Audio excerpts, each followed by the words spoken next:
Hey, good morning. Hope all is well. Let's see what's happening here.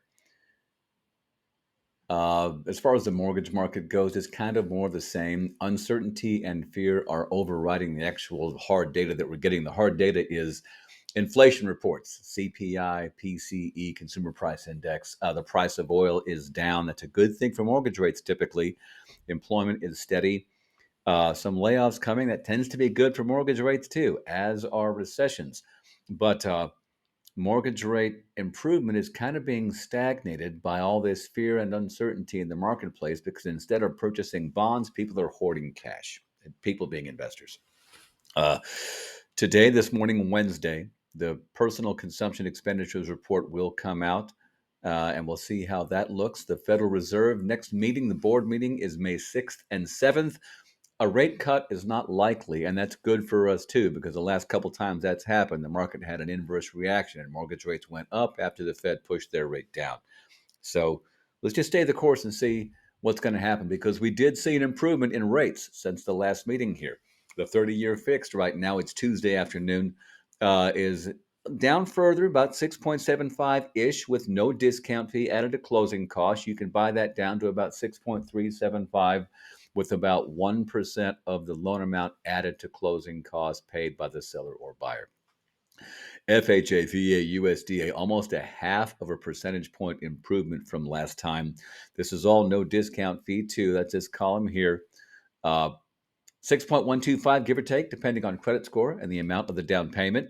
This along the bottom here is a 5-year fixed ARM with a 5% down position, but it's up to a $1.5 million loan amount. What that means is somebody wants to buy a place for $1.5 million. Typically, it's a 20% down payment. This program here is 5% down.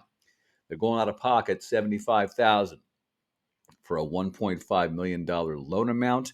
And they're getting the rate in the fives with that small down payment. It's a 5-year fixed arm, no prepayment penalty, rolling around 5.875. And that is costing 1% discount to get down there, but that's well worth it to get to that point for a good 5 years.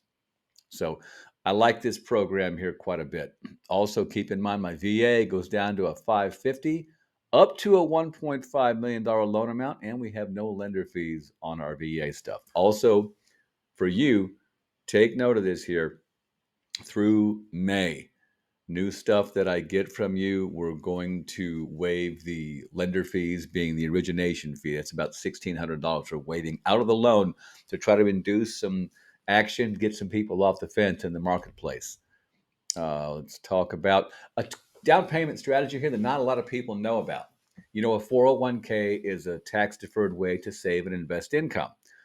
Point two here. The maximum, if you're under 50 years old, that you can contribute to a 401k is about $23,500. Point three, but you got your company matching with this. For instance, for Berkshire, if you're contributing 7% of your income, they're tacking on like 4% as well. So that's a great way to really compound your savings and investments. And when it's a 401k, you can't really dig into that very much, but you can dig into it to purchase a home two ways.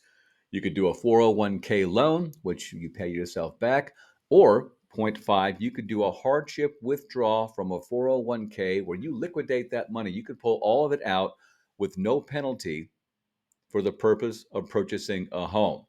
This is a great thing to tell to your first time buyers trying to save for a house or people who have kids that will be first time home buyers.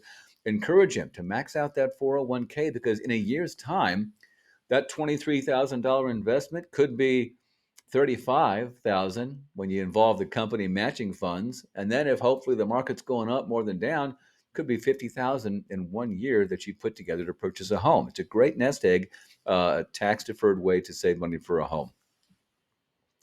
Now, for me, y'all know what Chat GPT is, right? I have it on my phone here, and I'm finally renovating my house up in LO. I got a small house in Lake Oswego at a good size, good location. The money's in the dirt, right? Chat GPT on my phone. I uploaded a picture of my kitchen. Look at this thing. And I said, hey, Chat, do me a favor. I'm not going to keep this house forever, and I'm on a septic system. So if I renovate, I got to tack on 60,000 bucks to hook onto city water. let's just do a $15,000 to $20,000 renovation. Uh, that includes labor. Tell me where you're finding these things and show me some pictures. So the first one that came up was this one here. This took like 2 minutes. And I kind of like this one. We came in at about $18,000. Chat gave me a list of where to find things on sale, estimated the labor cost involved as well. And so I kind of like this one, but I said, okay, make it more of a bachelor pad kind of a situation. And in 2 minutes, I got this right here. And I like this one quite a bit. My point is, if you're working an open house, and people are walking through it just thinking, I'm not really feeling the kitchen, you can upload a picture of the kitchen to Chat GPT and just basically in the dialog box say, okay, make this more like X, Y, and Z, whatever your people are telling you they wish the kitchen was more like. 4 or 5 minutes, you got a picture of that, a rendering of that, and a list of where to find the items and what the labor estimate might be.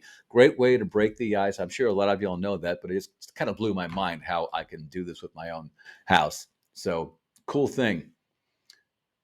And that's the third one I did. And I said, do something super creative. This isn't really my personality, but I kind of like this guy here. But hey, thank y'all so much for listening. Remember, no lender fees, and just give me a call. Let me know how I can help. Okay, thank you so much.